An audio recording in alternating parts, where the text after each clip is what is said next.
Baik, Assalamualaikum warahmatullahi wabarakatuh. Waalaikumsalam warahmatullahi wabarakatuh.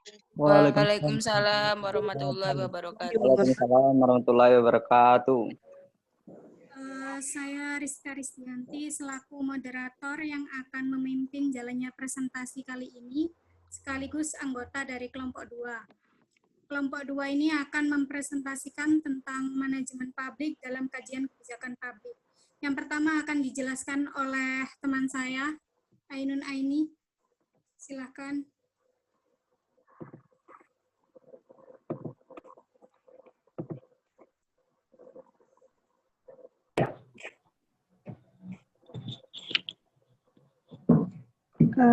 Halo.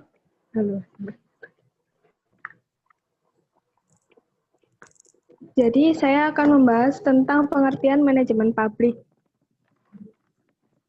Secara mendasar dapat diartikan manajemen publik merupakan penelitian interdisipliner aspek generatif organisasi yang merupakan perpaduan dari perencanaan, pengorganisasian, dan pengendalian fungsi manajemen dengan manajemen sumber daya manusia, keuangan, informasi fisik, dan sumber daya politik.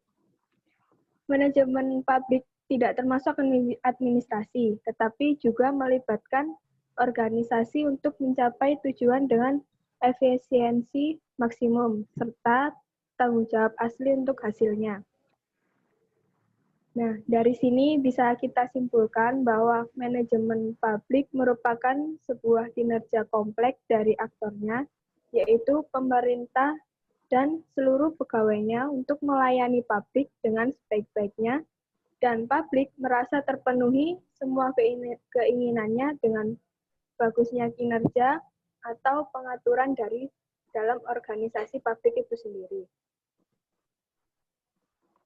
Yang kedua, pengertian dari kebijakan publik. Aslinya, secara terminologi, pengertian kebijakan publik itu banyak, hanya saja tergantung dari sudut mana kita mengartikannya. Seperti Eston memberikan definisi kebijakan publik sebagai pengalokasian nilai-nilai secara paksa kepada seluruh anggota masyarakat. Di sisi lain, Thomas R. mendefinisikan kebijakan publik sebagai pilihan pemerintah untuk dilakukan atau untuk tidak dilakukan. Jadi, yang dimaksud definisi Thomas ini menekankan bahwa kebijakan publik adalah perwujudan tindakan dan bukan merupakan pernyataan keinginan pemerintah atau pejabat publik semata. Berdasarkan pendapat dari beberapa ahli, dapat disimpulkan bahwa kebijakan publik merupakan serangkaian tindakan yang dilakukan atau tidak dilakukan oleh pemerintah yang berorientasi pada tujuan tertentu guna memecahkan masalah-masalah publik demi kepentingan publik.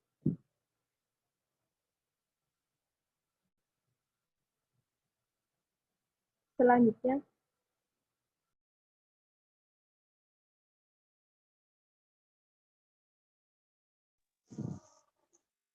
Baik, di sini saya akan menjelaskan mengenai jenis kebijakan publik.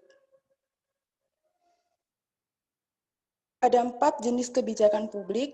Yang pertama adalah kebijakan substantif versus kebijakan prosedural, yaitu kebijakan yang menyangkut apa yang akan dilakukan oleh pemerintah.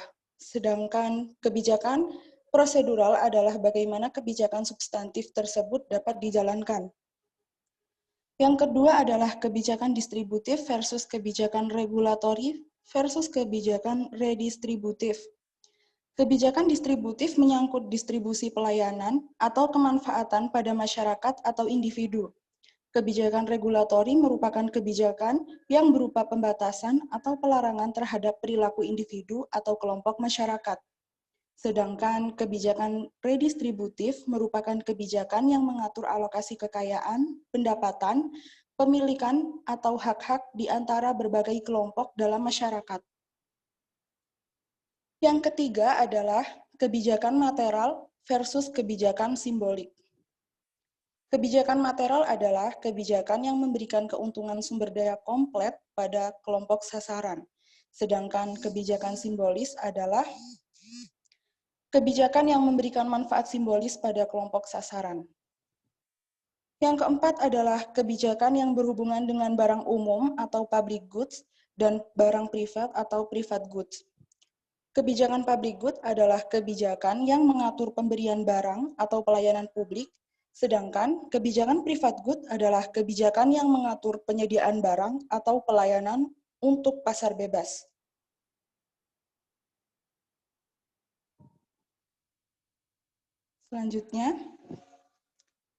Selanjutnya di sini saya akan menjelaskan mengenai ciri-ciri kebijakan publik. Yang pertama adalah kebijakan publik mempunyai arahan yang jelas. Setiap kebijakan publik tidak diumumkan secara langsung kepada rakyat. Kebijakan mempunyai arahan yang jelas. Kebijakan lahir karena adanya suatu masalah yang harus dipecahkan. Masalah yang akan menghambat jalannya pembangunan jika dibiarkan, demikian setiap kebijakan publik mempunyai arah dan tujuan yang jelas. Contohnya adalah masalah bahwa tingkat pendidikan bangsa Indonesia termasuk kategori paling rendah di antara negara-negara Asia Tenggara. Untuk meningkatkan tingkat pendidikan, maka dibuatlah aturan mengenai wajib belajar 9 tahun, yang sekarang adalah 12 tahun, jadi setiap warga negara harus mematuhinya. Yang kedua adalah kebijakan publik mempunyai aktor. Aktor di sini adalah orang yang berperan dalam masalah atau dibuatnya kebijakan yang ada. Dalam contoh sebelumnya, mengenai wajib belajar 12 tahun, maka aktor yang mengeluarkan kebijakan publik tersebut adalah Menteri Pendidikan Nasional. Kementerian yang memegang bergerak dalam bidang atau masalah pendidikan nasional. Kementerian ini harus mengetahui apa saja masalah kependidikan dan bagaimana implementasi kebijakan ketika peraturan dikeluarkan. Jangan sampai kebijakan publik disampaikan, misalnya, tetapi fasilitas sekolah di daerah terpencil tidak ada. Yang ketiga adalah kebijakan publik mempunyai standar implementasi. Tidak semua kebijakan publik dilaksanakan. Ada beberapa mungkin yang pada akhirnya tidak dikerjakan karena beberapa sebab. Maka ciri ketiga ini, kebijakan publik adalah standar implementasi, dikerjakan atau tidaknya sebuah kebijakan publik. Warga negara dalam hal ini tidak dapat menuntut apakah suatu kebijakan ada akhirnya dilakukan atau tidak. Sama halnya dengan masyarakat terpencil yang memahami kewajiban belajar 12 tahun, tetapi tidak ada fasilitas untuk belajar atau sekolah. Kewajiban hanya berlaku pada wilayah yang sudah tersedia. Bagi wilayah tidak tersedia, tidak dapat mencapainya, maka menunggu tindakan pemerintah selanjutnya. Yang keempat adalah kebijakan publik mempunyai bentuk hubungan. Yang dimaksud ciri keempat ini adalah bahwa kebijakan publik mempunyai bentuk hubungan dengan instansi terkait. Tidak dapat berdiri sendiri, kebijakan publik berhubungan dengan semua instansi, lembaga negara, dan organisasi yang terkait dengan kebijakan tersebut. Berhubungan pula dengan masyarakat yang menerima akibatnya dan mendapat pengaruh atas suatu kebijakan yang dikeluarkan. Yang terakhir adalah kebijakan publik merupakan instruksi. Tidak dapat dipungkiri bahwa kebijakan publik adalah instruksi dari pemerintah. Pemerintah kepada masyarakat untuk melaksanakan instruksi tersebut dan membantu mendukung kebijakan yang dijalankan. Contoh yang terkait dengan kebijakan yang merupakan instruksi adalah kebijakan kenaikan bahan bakar minyak yang dikeluarkan dan diumumkan oleh Presiden. Ini adalah perintah terhadap semua yang berkaitan dengan proses distribusi dan penjualan untuk melaksanakan, dalam hal ini Pertamina. Sementara, ini juga perintah pada masyarakat yang menerima akibat. Jika masyarakat ingin membeli BBM, maka harga barulah yang berlaku. Demikian ciri-ciri dari kebijakan publik. Selanjutnya akan dilanjutkan oleh teman saya.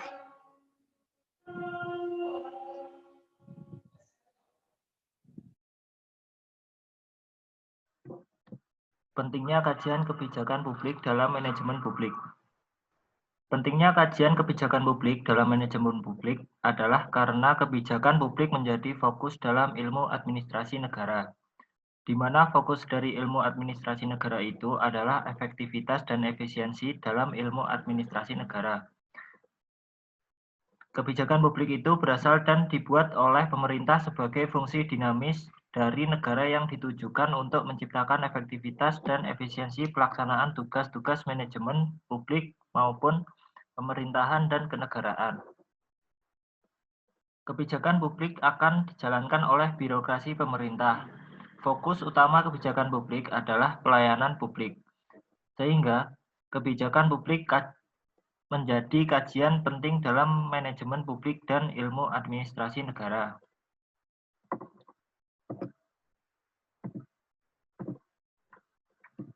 Tujuan adanya manajemen dalam kebijakan publik. Yang pertama, menjalankan dan mengevaluasi strategi yang telah direncanakan agar dapat berjalan secara efektif. Yang kedua, melakukan peninjauan kembali terhadap implementasi fungsi manajemen serta kinerja para anggota dalam melaksanakan tugasnya. Yang ketiga, memperbarui strategi pelaksanaan fungsi manajemen agar tetap dapat mencapai target jika dalam pelaksanaannya ditemukan tantangan tertentu. Yang keempat, melakukan peninjauan kembali terhadap kekuatan, kelemahan, serta ancaman pada organisasi. Dan yang terakhir, merancang inovasi yang dapat meningkatkan efektivitas kinerja para anggota yang juga berimbas pada tercapainya tujuan dan sasaran organisasi.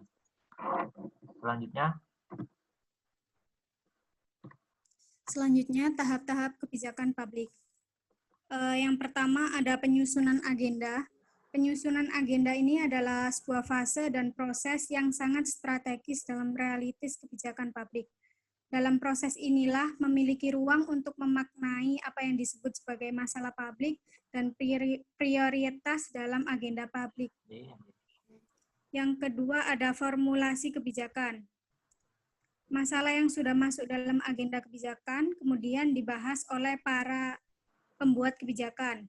Masalah-masalah tadi didefinisikan untuk kemudian dicari pemecahan masalah yang terbaik. Yang ketiga ada adopsi kebijakan.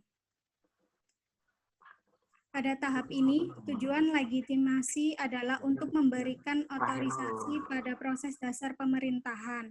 Jika tindakan legitimasi dalam suatu masyarakat diatur oleh kedaulatan rakyat, warga negara akan mengikuti arahan pemerintah. Selanjutnya ada tahap implementasi kebijakan. Dalam tahap implementasi kebijakan ini akan menemukan dampak dan kinerja dari kebijakan tersebut.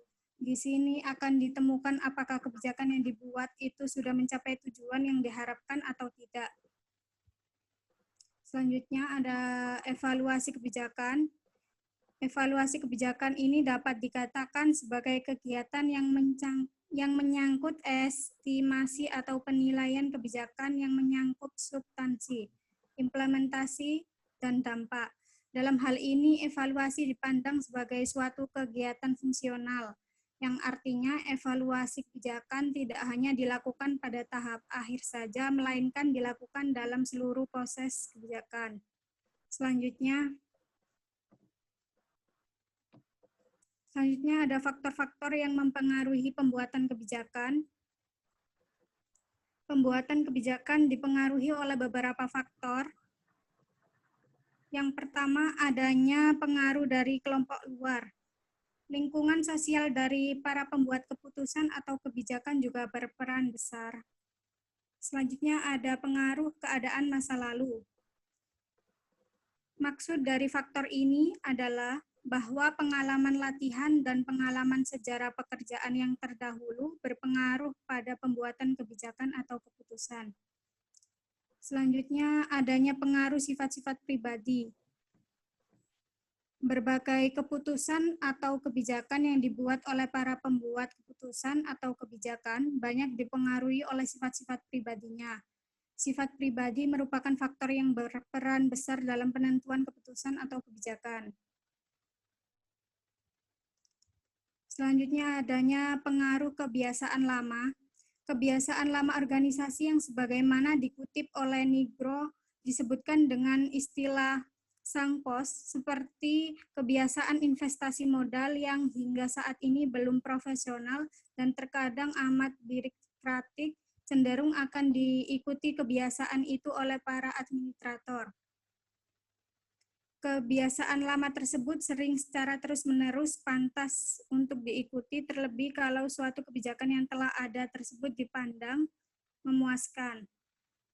Yang terakhir, adanya pengaruh tekanan-tekanan dari luar. Tidak jarang pembuat kebijakan harus memenuhi tuntutan dari luar atau membuat kebijakan adanya tekanan-tekanan dari luar. Sekian dari kelompok kami. Selanjutnya akan kami buka sesi tanya-jawab. Silakan yang mau bertanya, sebutkan nama dan pertanyaan.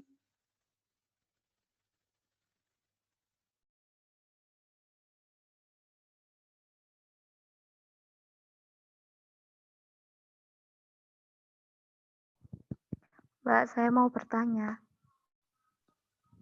Ya, silakan. Siapa? Nama saya Rosa Lukanisa Putri. Saya mau bertanya tentang jenis-jenis kebijakan publik. Slide-nya tolong dibukakan.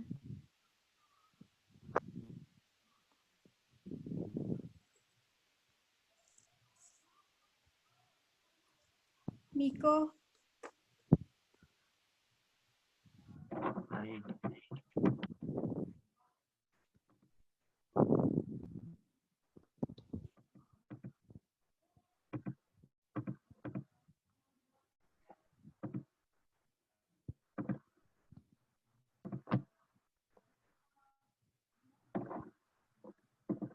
Saya mau bertanya tentang jenis kebijakan publik. Yang pertama, kebijakan substantif versus kebijakan prosedural. Itu contohnya apa ya? Terima kasih.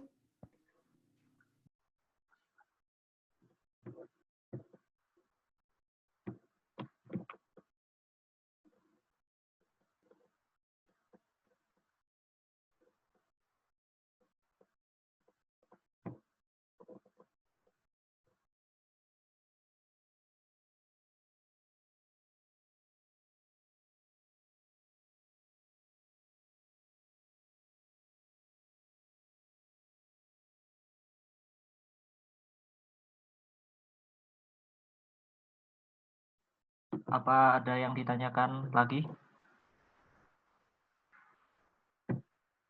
Saya mau bertanya.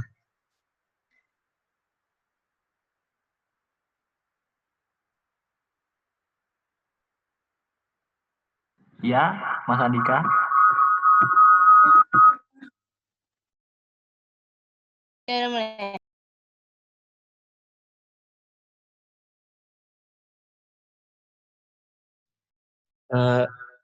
Slide ke-8 ya.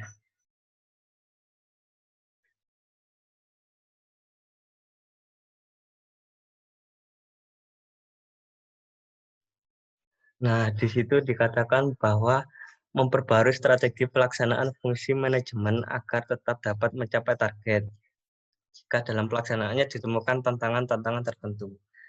Nah, bagaimana mengatasi orang atau masyarakat yang memprotes adanya setiap pembaruan strategi jika menemui tantangan-tantangan tertentu tersebut?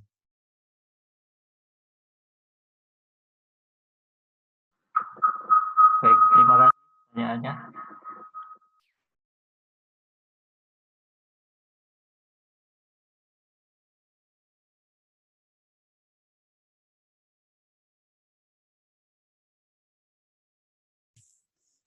Saya akan menjawab pertanyaan dari Rosa Luke.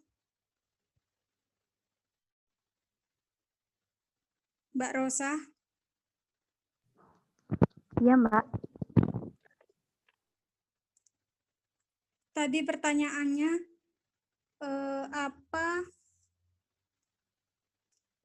berikan contoh dari kebijakan substantif versus kebijakan prosedural ya.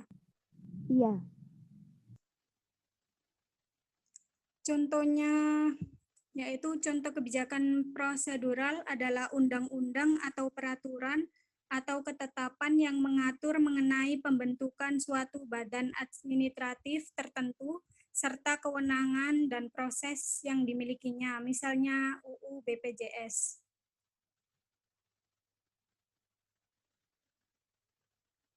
Bagaimana, Mbak? Kalau untuk yang satunya itu, Mbak, yang satunya prosedural. Apa? Kan itu ada 2 jenis. Yang satunya, slide-nya Mas, maaf. Slide-nya. Kan yang pertama itu substantif, yang kedua itu prosedural. Nah, yang di Mbak tadi kan prosedural. Untuk yang substantifnya itu contohnya bagaimana ya?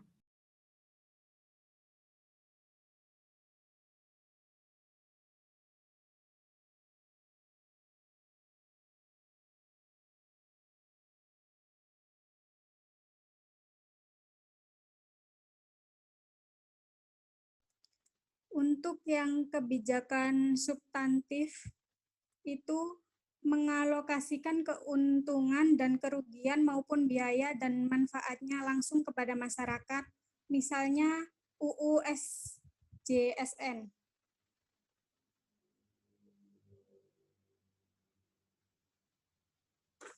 Bagaimana, Mbak? Baik, Mbak. Terima kasih. Ya, sama-sama.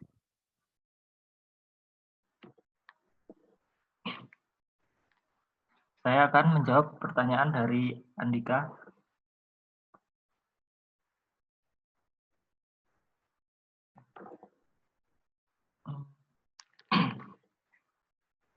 Kita harus melakukan sosialisasi terhadap orang atau masyarakat yang melakukan protes terhadap strategi yang kita buat, dan memberikan pemahaman tentang apa yang kita tuju dalam strategi tersebut, supaya orang tersebut mau memahami apa yang kita tuju dan mau menerima pelaksanaan strategi yang kita tuju untuk masa depan selanjutnya yang lebih baik. Bagaimana, Mas Andika? Ya, baik.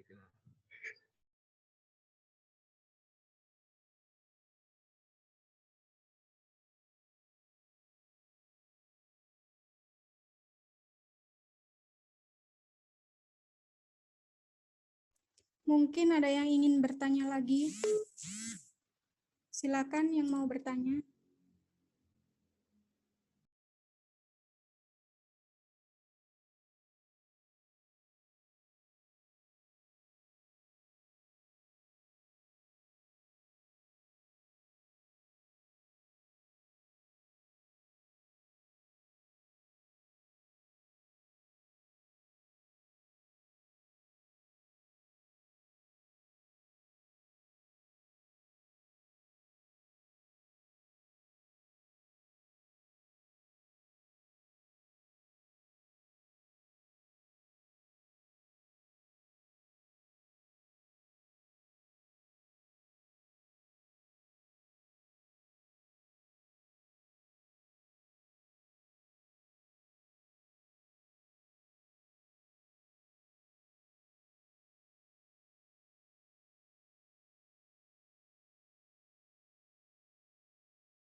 Silakan yang mau bertanya.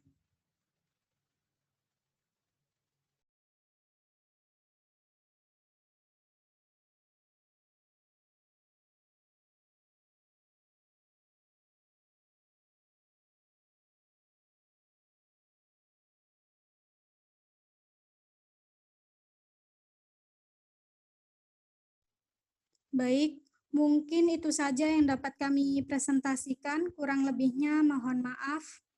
Assalamualaikum warahmatullahi wabarakatuh.